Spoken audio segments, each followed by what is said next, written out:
Masaya sila sapagkat sila'y sumunod sa utos ng Diyos. Masaya sila sapagkat sila'y konektado sa Diyos. Masaya sila sapagkat nagpakabuting tao sila. Of course, pwede mong sabihin sa akin ngayon, o kaya ng iba, hindi ako, Father. Kahit naman may number 2 ako ngayon, kahit naman nakalilimot ako sa Diyos, puro trabaho, puro negosyo, hindi ako nagsisimba tuwing linggo, hindi ako tapat sa asawa ko, hindi ako tapat sa paglilingkod ko, masaya naman ako. May bisyo ako, masaya ako. Okay? Pero as you can realize, kanina pa ako bumabanggit ng qualifier sa kaligayahan, kagalakan. Sabi ko, tunay na kaligayahan, totoong kaligayahan. So kung ang tunay at totoong kaligayahan ay sa Diyos lamang nagmumula, sigurado ko na peke at hindi totoong kaligayahan ang nararanasan mo. Kung tatanungin ko po kayo, ano sa palagay ninyo ang inaasahan ng Diyos sa inyo?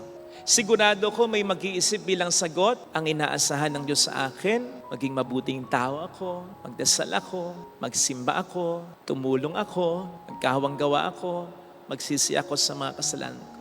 Tama po ang lahat ng ito, pero sana may nakapag-isip sa atin kahit papaano na inaasahan din ng Diyos na maging masaya tayo.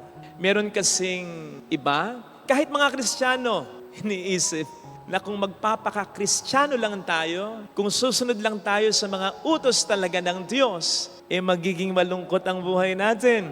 Kasi hindi na nga naman daw tayo pwedeng makipagchismisan pag ganyan. Hindi na tayo pwedeng magkaroon ng bisyo pag ganyan. Hindi na pwedeng magkaroon ng number 2, ibang kaulayaw pag ganyan. So hindi na raw magiging masaya. Ganun ba? Ganun ba ang kagalakan para sa iyo? Ang babaw naman ng kagalakan kung ganyan lang. Mga kapatid, ang kagalakang dulot ng Panginoon ay tunay, pangmatagalan, at siya lamang ang makapagbibigay niyan. Ang isa sa mga bunga ng Espiritu Santo ay joy o kagalakan. Daan-daang beses ding binabanggit sa banal na kasulatan ang mga salitang happiness o kaya joy, kaligayahan o kay kagalakan, sapagkat walang sino mang magulang ang magnanais na hindi magalak ang kanyang anak. Kaya sa banal na kasulatan, sa banal na aklat, nagbibigay ang Panginoon ng mga paraan o pamantayan upang maranasan natin ang kaligayahan o kagalakang iyan bilang kaniyang mga anak. At hindi ito kagalakan na sa kabilang buhay lamang mararanasan, ha? So ano pat nilikha tayo ng Diyos at niligay sa mundong ito para malungkot muna? Saka na lamang tayo magiging masaya sa kabila? Ganun ba? Di ganun ang Diyos. Nilikha niya tayo dahil mahal niya tayo kasi alam niya na sa pagkalikha niya sa atin, sa buhay natin sa mundong ito, pwede na tayong maging masaya. Ang simula ng kaligayahan ay dito. Nagsisimula dito at mas nananabik tayo sa mas kumpletong kaligayahang idudulot sa atin ng Diyos sa kabilang buhay kapag nakasama na niya tayo. Ito ang isa sa pwede nating interpretasyon tungkol sa sinabi ng Panginoon. Sinasabi ko sa inyo mga bagay na ito upang makahati kayo sa kagalakan ko at malubos, makumpleto ang kagalakang ito.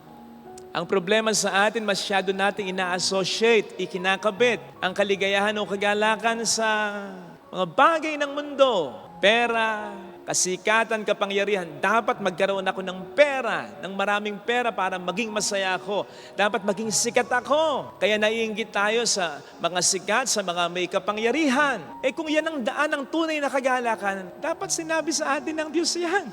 Sa banal na kasulatan, nadong encourage tayo ng Diyos na magalak, pero hindi niya tayo ini-encourage na to pursue money, to pursue riches, to pursue power, fame. So sana sinabi niya yan, kung yan pala ang daan ng tunay na kagalakan.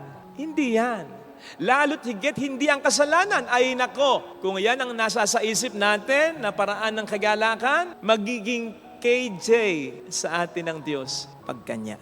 Diyan pa lang magiging killjoy, magiging hadlang ang Diyos sa ating kagalakan. Kung para sa atin yan lang ang pagmumulan ng tunay na kagalakan. Kamakailan ay umattend ako ng debut ng anak ng isang close friend ko. At narinig ko yung mga mensahe ng kanyang mga kaibigan. Nako, nakaka-Gen Z yung mga messages. Mga kabataan talaga ngayon, nandun yung message na be yourself. Ibang magpakatotoo ka. Express yourself no matter what. Huwag mong iisipin ang sasabihin ng iba. Basta masaya ka. Something like that. At hindi lang minsan nakarinig ako ng mga mensaheng ganyan na puro ganyan. Nakalulungkot na wala lang mensahe. If I'm not mistaken, baka hindi ko lang napakinggan. Pero wala talaga ako pinakikinggan ko kaya. Wala ako napakinggang mensahe na nagbanggit sa Diyos. Pakabuti kang lalo. Piliin mo mga kaibigan mo. Mag-aral kang mabuti. Sunod ka sa mga magulang mo. Simba, dasal. Walang mensahe na something of that sort na may kinalaman sa relasyon sa Diyos. Yung mga mensahe, kulang na lang sabihin, 18 ka na, legal ka na, magwalwal ka na. Kaya nung mabigyan ako ng pagkakataon, hindi naman para magbigay ng message, kundi para magdasal, mag-lead sa dasal. Ginawa ko yung pagkakataon para mag-insert ng isang mensahe. Sapagkat sa dulo ng panalangin ko, ang sabi ko, Lord, ngayong 18 na ang nagdebu, ang may kaarawan. Bigyan mo po siya ng tapang na piliin at panindigan, hindi ang gusto niya, kundi ang gusto mo para sa kanya. Na piliin ang buhay na gusto mo para sa kanya at hindi lamang yung buhay na gusto niya. Nang sa gayon ay matupad, hindi ang mga pangarap niya, kundi ang mga plano at pangarap mo para sa kanya. Sapagkat naniniwala ako na yun ang makapagbibigay ng tunay na kagalakan sa kanya.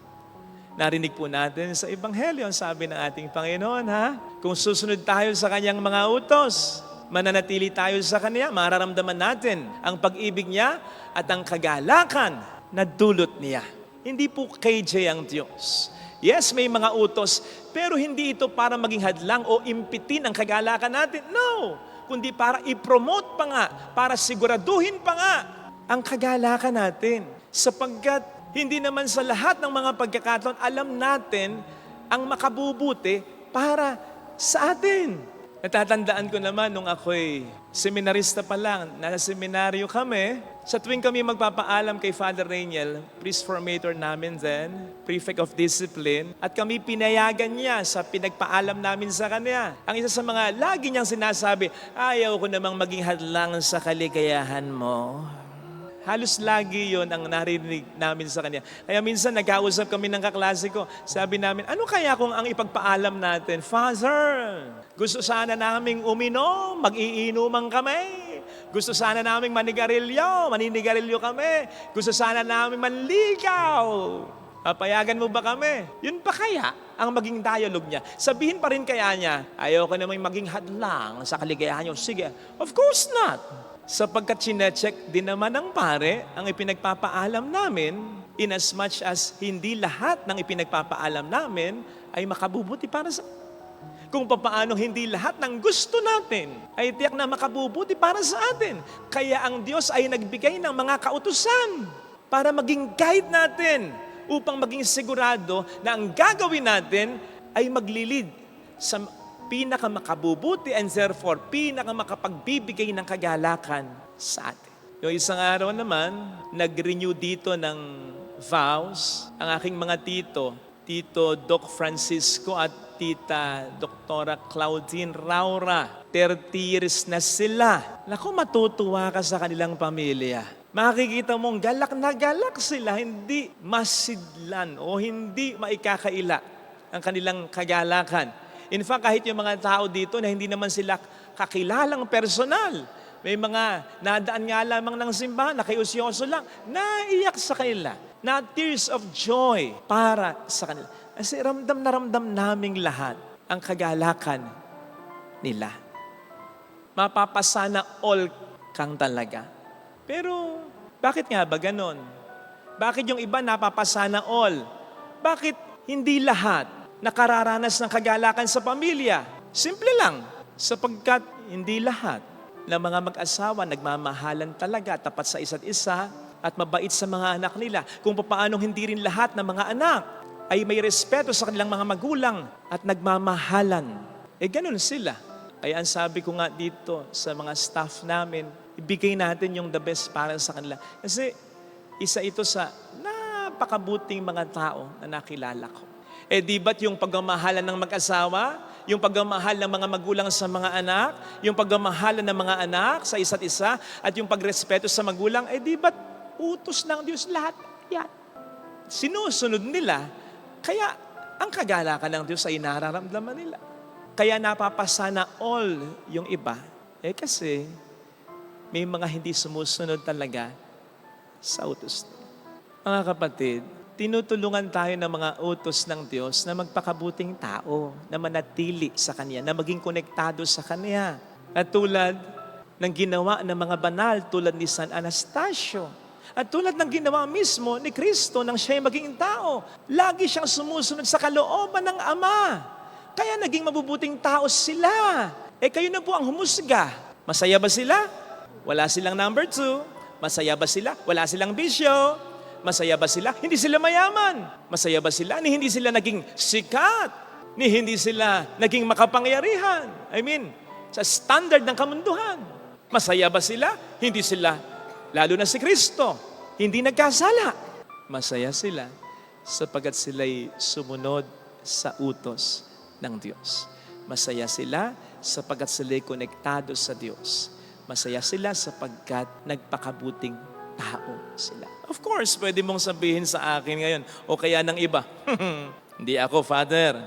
Kahit naman may number 2 ako ngayon, kahit naman nakalilimot ako sa Diyos, puro trabaho, puro negosyo, hindi ako nagsisimba tuwing linggo, hindi ako tapat sa asawa ko, hindi ako tapat sa paglilingkod ko, masaya naman ako. May bisyo ako, masaya ako. Okay? Pero as you can realize, kanina pa ako bumabanggit ng qualifier sa kaligayahan, kagalakan. Sabi ko, tunay na kaligayahan, totoong kaligayahan. So kung ang tunay at totoong kaligayahan ay sa Diyos lamang nagmumula, sigurado ko na peke at hindi totoong kaligayahan ang nararanasan mo. At katulad ng ibang pekeng produkto, hindi magtatagal yan.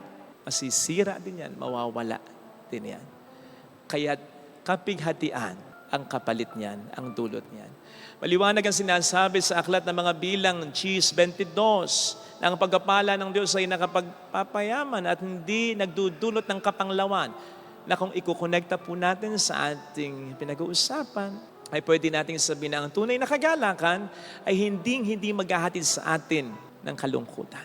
Kaya alam na, pagdating sa peking kaligayahan, kalungkutan lang ang ihahatid niyan. Sana, ito yung makita natin bilang mensahe ng mga pagbasa na ating napakinggan. Ito sana ang hilingin nating biyaya sa ating banal na pagdilim.